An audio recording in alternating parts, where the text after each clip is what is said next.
ہمیشہ سے ہم دیکھتے ہیں کہ پی ٹی آئی مولانا فضل الرحمان پہ بہت زیادہ ٹرسٹ کر لیتے ہیں، اور اس کے بعد یہ ہوتا ہے کہ مولانا فضل الرحمان جو ہے وہ 2 قدم پیچھے ہٹنے کے بجائے 10 قدم پیچھے ہٹتے ہمیں دکھائی دیتے ہیں. کہیں گراؤنڈ پہ جو ہے وہ تحریک انصاف کہیں نظر نہیں آتی. پارلیمنٹ کے اندر رول پلے کیا جا رہا ہو یا سیاست کے اندر وہ رول پلے کیا جا رہا ہو جو سیاسی جماعت کرتی ہے، کہیں نظر نہیں آ رہی. بیرسٹر گوہر کا گروپ جو ہے وہ الگ کام کر، فیصل چودھری الگ نظر آتے ہیں. جو لیڈرشپ باہر ہے ان میں اتنی کیپیسٹی ہی نہیں ہے کہ وہ لوگوں کو موبلائز کرے. 26ویں آئینی ترمیم آئی تو پتہ چلا جی کہ 8-9 بندے غائب ہو گئے ہیں تحریک انصاف.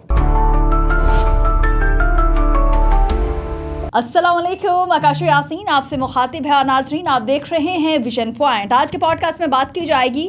ہمیشہ سے ہم دیکھتے ہیں کہ پی ٹی آئی مولانا فضل الرحمان پہ بہت زیادہ ٹرسٹ کر لیتے ہیں، اور ہم دیکھتے ہیں کہ ان کو جو یہ ٹرسٹ کرتے ہیں ہمیشہ، اور ہمیشہ سے پھر اس کے بعد یہ ہوتا ہے کہ مولانا فضل الرحمان جو ہے وہ 2 قدم پیچھے ہٹنے کے بجائے 10 قدم پیچھے ہٹتے ہمیں دکھائی دیتے ہیں. مولانا فضل الرحمان نے راہیں ایک مرتبہ پھر جدا کر لی ہیں پی ٹی آئی سے. کس وجہ سے کی ہیں، کیوں کی ہیں، آج کے پوڈ کاسٹ میں اس پہ بات ہوگی. اور اس کے ساتھ ساتھ جب ایک پارٹی ایسی ہے جس میں بہت دھڑے بازی ہے، مینس کہ ایک جو قیادت ہے ہماری وہ الگ الگ ہے. پی ٹی آئی کی بات ہو رہی ہے، اور پی ٹی آئی میں اگر بات کر لی جائے کہ ہر رہنما جو ہے وہ اپنی بات کر رہا ہے تو یہ کہنا بالکل بھی غلط نہیں ہوگا. اس وقت بالکل بھی سمجھ نہیں آ رہی کہ پی ٹی آئی کو لیڈ کون کر رہا ہے، پی ٹی آئی کے حق میں کون ہے، پی ٹی آئی کے خلاف کون ہے، یا پی ٹی آئی کے جو عمران خان کو باہر لانے کی بات ہے وہ کون کر رہا ہے، اور کون چاہتا ہے کہ وہ اندر ہی رہے. یعنی اتنی دھڑے بازی ہے تو اپوزیشن جماعتیں جو ہیں وہ کس طریقے سے ٹرسٹ کر سکتی ہیں کسی بھی ایسی پارٹی پہ جس میں بہت زیادہ دھڑے بازی جو ہے وہ دیکھنے میں آ رہی ہے. اس کے ساتھ ساتھ اگر بات کر لی جائے ملک کی ترقی کے حوالے سے تو ہم دیکھتے ہیں کہ ملک پاکستان جو ہے وہ ترقی کر رہا ہے. بہت سی چیزیں جو ہیں، پہلے مہنگائی کا رویا جاتا تھا، مہنگائی ہو گئی، ایک عام آدمی کی بات کی جاتی تھی، کہ عام آدمی کی زندگی پر بات کی جاتی تھی، لیکن اب وہ چیزیں بھی جو ہیں وہ اسٹیبل ہوتی دکھائی دے رہی ہیں. جس طریقے سے چیزیں جو ہیں وہ اسٹیبل ہو رہی ہیں، ملک جو ہے ڈفرینٹ جو ڈیولپمنٹس ہو رہی ہیں وہ ہمارے سامنے تو آتی ہیں، لیکن پھر ایسا کیا ہے کہ پی ٹی آئی جو ہے وہ اپوزیشن جماعتوں کے ساتھ مل کر حکومت کو ہٹانے کی یا حکومت کے خلاف جو سازشیں ہو رہی ہیں، جو حکومت کے مخالف باتیں ہو رہی ہیں وہ کرنے کی کوشش کر رہی ہے. ہمارے ساتھ اسٹوڈیوز میں سینئر جرنلسٹ جاوید بلوچ صاحب موجود ہیں. السلام علیکم سر. سب سے پہلے تو بہت شکریہ جوائن کرنے کے لیے اور ہمارے لیے وقت نکالنے کے لیے. سر کیا کچھ ہو رہا ہے ملک میں؟ مطلب کہ ایک جماعت ایسی ہے کہ بہت زیادہ اس کی بات ہوتی تھی، عوام میں بہت زیادہ مقبول تھی، پاکستان کی ٹاپ پارٹی تھی، سیاسی جماعت تھی، لیکن اب ہمیں کہیں دکھائی نہیں اس طریقے سے دے رہی ہے. حالات خراب ہو گئے ہیں، پارٹی قیادت جو ہے وہ نہیں صحیح سے پرفارم کر پا رہی، جو ڈیلیور کرنا چاہیے صحیح سے نہیں کر پا رہی، یا کیا وجوہات ہیں؟ دیکھیں میرے خیال میں تو تحریک انصاف نظر آ رہی ہے اور ہر جگہ پہ نظر آ رہی ہے. کہیں آپ نے کہا نا کہ اس کی بات نہیں ہوتی، اس کی جو ہے وہ بات ہوتی ہے، کہیں نظر نہیں آتی. تو بات تو ہوتی ہے اس کی اور نظر بھی آتی ہے، لیکن سوشل میڈیا کی حد تک. ایگزیکٹلی کہیں گراؤنڈ پہ جو ہے وہ تحریک انصاف کہیں نظر نہیں آتی کہ آپ ایک پولیٹیکل موو چل رہی ہو، ڈائلاگ چل رہے ہوں، پارلیمنٹ کے اندر رول پلے کیا جا رہا ہو یا سیاست کے اندر وہ رول پلے کیا جا رہا ہو جو سیاسی جماعت کرتی ہے، کہیں نظر نہیں آ رہی. آپ کی بات ٹھیک ہے. اب رہی بات کہ تحریک انصاف جو ہے وہ ہم نے سنا تھا کہ رمضان شریف کے بعد، عید کے بعد جو ہے ایک نئی تحریک شروع ہونے والی ہے. اناؤنس ہوا تھا کہ ایک تحریک شروع ہوگی اور حکومت کا جو ہے وہ دھڑن تختہ ہو جائے گا، اور علی میر گنڈا پور صاحب بھی جو ہے وہ لاؤ لشکر لے کے آئیں گے، بشپ بی بی جو ہے وہ لیڈ کریں گی اور ساتھ دیں گی، اور علیمہ خان بھی جو ہے وہ ساتھ دیں گی، فلاں بھی ساتھ دے گا، فلاں بھی ساتھ دے گا. لیکن اب تو بڑی عید آنے والی ہے. بڑی عید آنے والی ہے. کیا اس بڑی عید کے بعد جو ہے وہ تحریک آئے گی؟ ہمیں کہیں تحریک نظر نہیں آ رہی. اس کی وجہ کیا ہے؟ اس کی وجہ یہ ہے کہ تحریک انصاف کے اندر جو تحریک چلانے کی سکت ہے وہ ختم ہو گئی ہے. ٹھیک ہے. اب وہ سکت کیوں ختم ہوئی؟ اس کو اگر ہم دیکھیں کہ سکت کیوں ختم ہوئی تو اس کی وجہ یہ ہے کہ تحریک انصاف کئی دھڑوں میں بڑھ چکی ہے. اس میں مختلف گروپس کام کر رہے ہیں. اس میں علی میر گنڈا پور کا گروپ الگ کام کر رہا ہے، عاطف خان کا گروپ الگ کام کر رہا ہے، جنید اکبر خان کا گروپ جو ہے وہ الگ کام کر رہا ہے، سلمان اکرم راہی صاحب کا گروپ الگ کام کر رہا ہے، بیرسٹر گوہر کا گروپ جو ہے وہ الگ کام کر رہا ہے، فیصل چودھری الگ نظر آتے ہیں، نعیم حیدر پنجوتھا جو ہے وہ اپنی بات کرتے ہیں. تو پھر لیڈ کون کرے گا؟ اچھا، بات یہ تھی شروع سے سنتے آ رہے ہیں کہ P T I Imran Khan ہے اور عمران خان ہی پی ٹی آئی ہیں. تو آئی تھنک سو وہی بات ہے کہ عمران خان ہے تو پی ٹی آئی ہے، ورنہ یہ دھڑے بازی جو ہے وہ ہمارے سامنے. عمران خان کو بیچا جا رہا ہے. ٹھیک ہے جی، ان کا نام یوز کیا جا رہا ہے، اور جو لیڈرشپ باہر ہے ان میں اتنی کیپیسٹی ہی نہیں ہے کہ وہ لوگوں کو موبلائز کرے، پولیٹیکلی جو ہے وہ ایک موو لے کے آئے، پریشر بلڈ کرے حکومت پہ، اور جو ہے وہ لوگوں کو انگیج کرے. ٹھیک ہے، لوگ جو ہے وہ سوشل میڈیا پہ تحریک انصاف کی بات کرتے ہیں، اور جو ہے وہ آپ ٹویٹر دیکھ لیں، آپ یوٹیوب دیکھ لیں، آپ فیس بک دیکھ لیں، وہاں پہ تو بالکل ٹھیک ہے، سب سے بڑی پارٹی ہے. لیکن سب اوکے کی رپورٹ ہے، لیکن حالات گراؤنڈ خراب پہ ہیں. کیا ہے؟ جی، گراؤنڈ پہ کیا چیز ہے کہ تحریک انصاف دیکھیں. اب 26ویں آئینی ترمیم آئی تو پتہ چلا جی کہ 8-9 بندے غائب ہو گئے تحریک انصاف کے. ان کو شوکات کیے گئے، زین قریشی اور قریشی خاندان پورا سائڈ پہ ہو گیا. سائڈ پہ ہو گیا. ٹھیک ہے، کہیں نظر آ رہا ہے آپ کو؟ نہیں نظر آ رہا. اسی طرح جو 26ویں آئینی ترمیم کے بعد مولانا فضل الرحمان صاحب کے گھر کے چکر لگائے گئے، طواف کیے گئے، بار بار جو ہے وہ بیٹھکیں ہوئیں، اور بالآخر تحریک انصاف نے ہی کہا کہ مولانا آپ ساتھ چلے جائیں. ٹھیک ہے، ان کی کنسنٹ سے ہی، مولانا خود کہتے ہیں کہ ان کی کنسنٹ سے ہی میں نے جو ہے وہ فیصلہ کیا تھا کہ ہم اس کا ساتھ دیں گے. لیکن پھر تحریک انصاف جو ہے وہ بیک فائر کر گئی، اس کا حصہ تک نہیں بنی. اب دیکھیں نا، ووٹنگ ہوتی ہے تو آپ کو چاہیے کہ آپ اس کا حصہ بنیں، بھلے آپ کے ووٹ کم ہوں، لیکن you should be part of that event کے آپ کو چاہیے کہ آپ اس کا حصہ بنتے، آپ ووٹ ڈالتے، آپ ووٹ کاسٹ کرتے. پتہ چلتا کہ جی کہ 26ویں آئینی ترمیم کے حق میں اتنے ووٹ آئے ہیں، مخالفت میں اتنے ووٹ آئے ہیں، تو وہ تاریخ کا حصہ بنتے. لیکن تحریک انصاف واک آؤٹ کر گئی. اب 26ویں آئینی ترمیم کے بعد وہ کہتے ہیں کہ ہم نہیں مانتے اس ترمیم کو. لیکن جب سپریم جوڈیشل کمیشن بنتا ہے، ٹھیک ہے، تو اس میں اسی آئینی ترمیم کے بعد، اسی کے تحت ہی جب یہ جوڈیشل کمیشن بنتا ہے سپریم کورٹ کا، تو اس میں تحریک انصاف کے 2 بندے شامل ہوتے ہیں. اگر آپ نہیں مان رہے تو آپ اس کا حصہ نہ بنے. بالکل. ٹھیک ہے، تو یہ وہ چیزیں ہیں جو تحریک انصاف کو ڈیوائڈ کرتی ہیں، تحریک انصاف کو کمزور کرتی ہیں، کہ کہیں کوئی فیصلہ سازی کی سکت نہیں ہے، فیصلہ سازی کی قوت نہیں ہے، فیصلہ سازی کا اختیار نہیں ہے. ٹھیک ہے، اب اگر ہم بات کریں ڈائلاگ کی، اب سیاسی جماعتیں تو ڈائلاگ کرتی ہیں. پیپل پارٹی بیٹھی ہوئی ہے گورنمنٹ میں نون لیگ کے ساتھ، نون لیگ پیپل پارٹی کے ساتھ بیٹھی ہوئی ہے. 2 الگ الگ 2 دریا، یعنی کہ دریا کے 2 پارٹ ہیں، ایک اس طرف ہے ایک اس طرف ہے، لیکن ملے ہوئے ہیں. ٹھیک ہے، سیاست ہے نا. اسی طرح پی ڈی ایم میں کتنی جماعتیں شامل تھیں، ان کا ہر ایک کا الگ جو ہے وہ منشور ہے، ہر ایک کا الگ نظریہ ہے، ہر ایک کی الگ اپنی پالیٹکس ہے، لیکن مل گئے پالیٹکس سے. ٹھیک ہے، تو وائی ناٹ تحریک انصاف کی نہیں بیٹھ سکتی کسی کے ساتھ. اس کی وجہ یہ ہے کہ آپ کو یاد ہوگا کہ عمران خان نے نامنیٹ کیا تھا محمود خان اچکدئی کو پہلے کہ آپ ڈائلاگ کریں. جب ڈائلاگ کی باتیں شروع ہوئیں، انہوں نے رابطے شروع کیے، تو پھر وہ ڈائلاگ ختم کر دیے گئے عمران خان صاحب کی طرف سے. کیوں؟ کہ انہیں اچکدئی صاحب کو مینڈیٹ نہیں دیا گیا تھا. ختم ہو گئی بات. پھر بات چلی کہ تحریک انصاف کے ساتھ جو ہے وہ ڈائلاگ ہوں گے نون لیگ کے ساتھ. پھر کمیٹی بن گئی.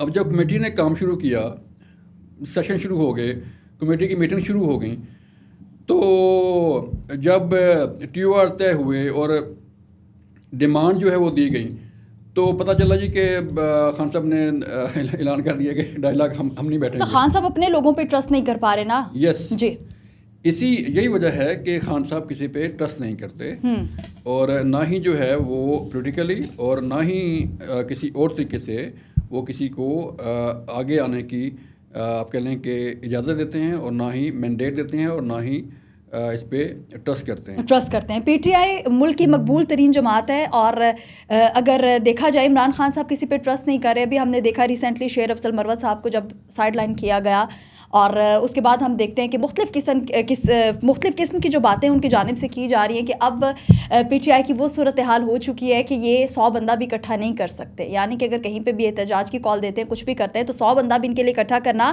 بہت ہی مشکل کام ہے. تو یعنی آپ کو جب بھی پارٹی سے نکال دیا جاتا ہے تو اس طرح کی جو باتیں ہوتی ہیں وہ ہمارے سامنے آ رہی ہیں. کافی ٹائم سے سنتے آ رہے ہیں کہ گنڈا پور صاحب کو بھی سائڈ لائن کر دیا جائے گا. واٹس یور ٹیک سر؟ گنڈا پور تو پہلے ہی الگ سے ہیں.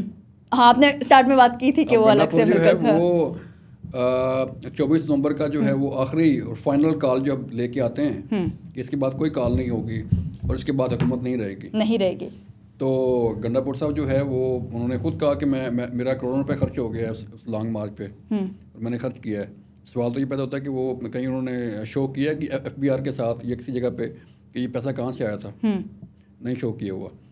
تو جب یہ لانگ مارچ یا فائنل کال جس کے متعلق کہا جاتا ہے کہ لاشیں گر گئیں، ٹھیک ہے، اس کے بعد گنڈاپور کے ساتھ کیا ہوا؟ ان کو KP کی صدارت سے ہٹا دیا گیا. ٹھیک ہے، بشرا بی بی لیڈ کر رہی تھیں اور بشرا بی بی نے ہی فیصلہ کیا کہ ہمیں یہاں سے کوئٹ کرنا چاہیے اور ہمیں یہاں سے نکلنا چاہیے. ٹھیک ہے، جب وہ یہاں سے نکلے تو اس کے بعد تو کارکن تتر بتر ہو گئے. جب آپ کے سامنے دیکھیں نا، جب ماضی میں دیکھیں تو جب جنگیں ہوا کرتی تھیں، جب تلوار کا دور تھا، تو اس وقت کسی بھی فوج کا جھنڈا جو ہے نا وہ علامت ہوا کرتا تھا کہ ہماری فوج کھڑی ہے.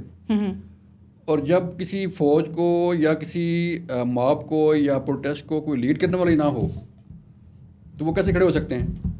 ٹھیک ہے، اب جب یہ لوگ وہاں سے نکلے، فرار ہوئے، بھاگے، جو بھی نام دیں، تو کارکن تو تتر بتر ہو گئے. کارکنوں کو تو پولیس نے جو ہے وہ مار مار کے ان کی یہ درگت بنا دی. جب نہ کوئی یہاں پہ جا سکتا نہ وہاں پہ جا سکتا، انہوں نے جانا کس سائڈ پہ ہے. تو یہ چیزیں ہوتی ہیں لیڈرشپ کی کہ وہ اپنے پتے جو ہے وہ سنبھال کے رکھتے ہیں اور پتے کھیلتے ہیں. یہ ہوتی ہے پالیٹکس.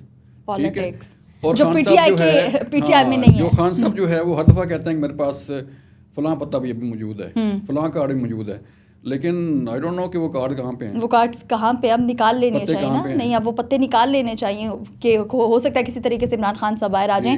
اچھا، پہلے ہم سنتے تھے کہ نسل در نسل یہ جو پالیٹکس ہوتی ہے یہ چلی آ رہی ہے اور مختلف جماعتوں کی، تو اس پہ پی ٹی آئی بہت ہی زیادہ اطراتی ہمیں دکھائی دیتی تھی کہ بھائی ہمارے اندر وہ والا کانسیپٹ جو ہے وہ بالکل ہے ہی نہیں. لیکن اب مجھے کہیں نہ کہیں فیل ہوتا ہے کہ وہ والا اگر کانسیپٹ ہوتا تو ہو سکتا ہے خان صاحب کب کے باہر آ چکے ہوتے، کیونکہ ڈیفینیٹلی اگر ان کا کوئی بیٹا کوئی بیٹی پالیٹکس میں آگے آ کے اس چیز کو لیڈ کرتے، جس طریقے سے ہم مریم نواز صاحبہ کو دیکھتے ہیں یا اور جماعتوں کے دیکھتے ہیں، آصفہ بھٹو کر لیں، بلاول بھٹو زرداری کر لیں، تو یہ چیزیں جب نسل در نسل چلتی ہیں تو آئی تھنک سو یہ پازیٹیو ایک رسپانس ہوتا ہے. لیکن اس طرح کا پی ٹی آئی میں کچھ دکھائی نہیں دیتا. جس پہ بھی ٹرسٹ نہیں رہتا آپ اس کو سائڈ لائن کر کے کوئی نیا بندہ سامنے لے آتے ہو، کوئی نیا بندہ سامنے لے آتے ہو، تو اس طریقے سے حالات کیسے ٹھیک ہوں گے؟ خان صاحب جو ہے وہ اپنے لائے نا بچوں کو، لائے نا، کیوں نہیں لاتے؟ قاسم اور دوسرے وہ جو ہے وہ بیٹے کو لائیں جی، یہاں پہ انہیں اپنا پالیٹکس مین کریں، لے کے آئیں پاکستان.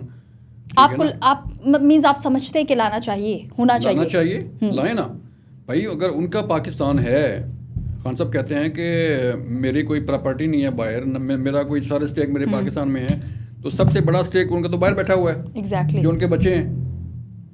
اب ان بچوں کو اگر پاکستان لاتے ہیں، اپنے پاس رکھتے ہیں، پاکستان کا بیٹا بناتے ہیں، پاکستان میں پالیٹکس کرواتے ہیں، پاکستان میں پڑھاتے ہیں، تو کیوں نہیں ان کا جو ہے وہ ایک پازیٹیو امیج بنے گا. لائیں پاکستان میں جیسے باقی لوگوں کے بچے ہیں. ٹھیک ہے، بے شک باہر جاتے ہیں واپس آ جاتے ہیں، باہر جاتے ہیں واپس آ جاتے ہیں، آپ بھی لے کے آئیں، آپ بھی لے کر 4 مہینے 6 مہینے رکھیں پاس اور پھر بے شک بھیج دیں. کیوں نہیں لے کے آتے؟ تو وجہ یہ ہے کہ ہمارا جو دوہرا معیار ہے نا وہ اب اتنا ہو چکا ہے کہ کہیں اس کی کوئی مثال نہیں ملتی، کہیں کوئی مثال نہیں کہ آپ کہتے کچھ اور ہیں، کرتے کچھ اور ہیں. کبھی آپ نے کہا جی کہ اکتوبر جو ہے وہ بڑا اہم ہے، جب قاضی فائزہ صاحب جائیں گے تو اس کے بعد آپ دیکھیے گا حالات چینج ہو جائیں گے. وہ کارکن بیچارہ دیکھتا ہے اپنا موبائل کہ اکتوبر بڑا اہم ہے، تو وہ کہتا ہے ٹھیک ہے، وہ ٹھیک کہتا ہے کہ جی اس کے بعد جو ہے نا وہ اکتوبر کے بعد بس خان صاحب کی گورنمنٹ آ جائے گی، ایگزیکٹلی، اور بس وارے نہرے، اکتوبر سے اپریل آ گیا، دودھ اور شہد کی نہریں جو ہے انہیں. اب اکتوبر کے بعد جب قاضی فائزہ چلے جاتے ہیں تو اس کے بعد پتہ چلتا ہے کہ ایک نیا چیف آ گیا ہے. ایگزیکٹلی، ٹھیک ہے، تو اس نے بھی جو ہے وہ اپنے آئین کے مطابق کام کرنا ہے، اس نے بھی اپنے قوانین کے مطابق کام کرنا ہے. تو پھر کہتے ہیں کہ نہیں اکتوبر تو چلا گیا، یہ نومبر بڑا اہم ہے. پھر کہا جاتا ہے کہ دسمبر میں حالات چینج ہو جائیں گے.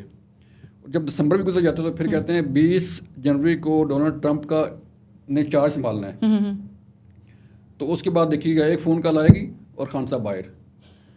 کارکن بیچارہ پھر میری طرف موبائل اٹھاتا ہے اور دیکھتا ہے کہ یار بس بس جو ہے نا وہ 20 جنوری کے بعد حالات چینج ہوں گے. لیکن 20 بھی گزر گئی، 20 جنوری بھی گزر گئی، 20 فیب بھی گزر گئی، 20 مارچ بھی گزر گئی، 20 اپریل بھی گزر گئی، اپریل بھی گزر گئی.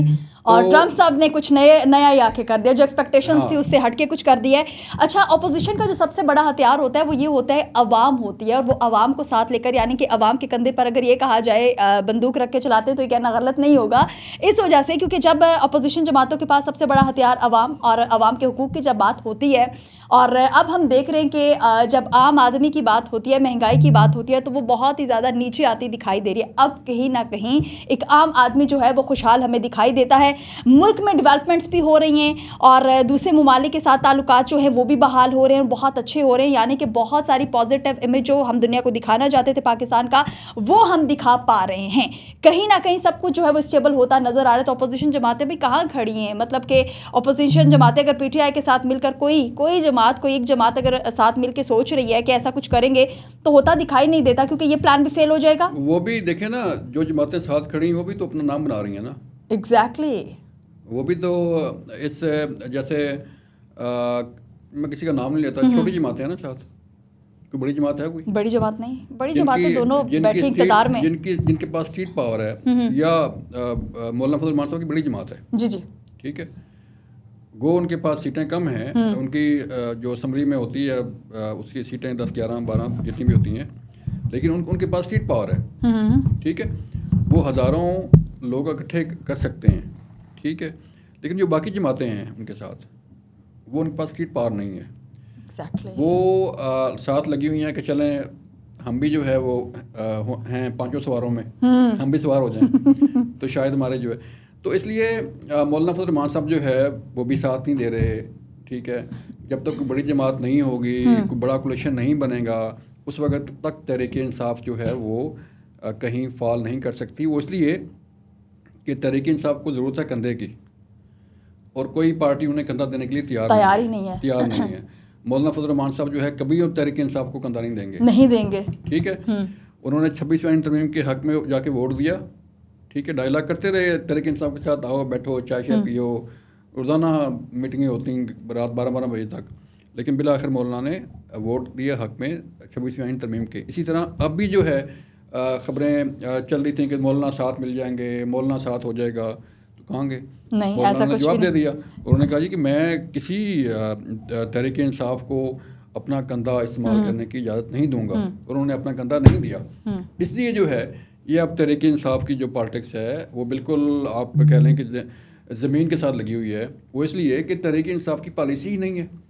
اگر مولانا ساتھ بیٹھتے ہیں تحریک انصاف کے, تو وہ کہتے ہیں کہ مجھے گارنٹی دیں کہ میرے ساتھ کل کیا ہوگا. ٹھیک ہے, جو باقی جماعتیں اگر ساتھ کسی کی ملتی ہیں تو وہ پہلے ٹی او آر سے کرتی ہیں کہ بھائی اگر آپ نے کوئی پروٹیسٹ کرنا ہے تو بھی ایک جوائنٹلی پروٹیسٹ ہوگا, وہ بھی ایک مشورے کے ساتھ ہوگا.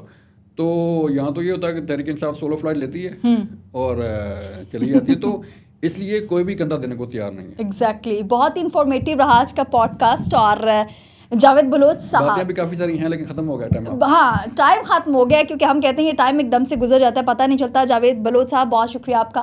سینئر جرنلسٹ ہمارے ساتھ جاوید بلوچ صاحب تھے, بہت شکریہ سر. اور اسی کے ساتھ اپنی میزبان آکاشو یاسین کو دیجیے اجازت. خدا حافظ.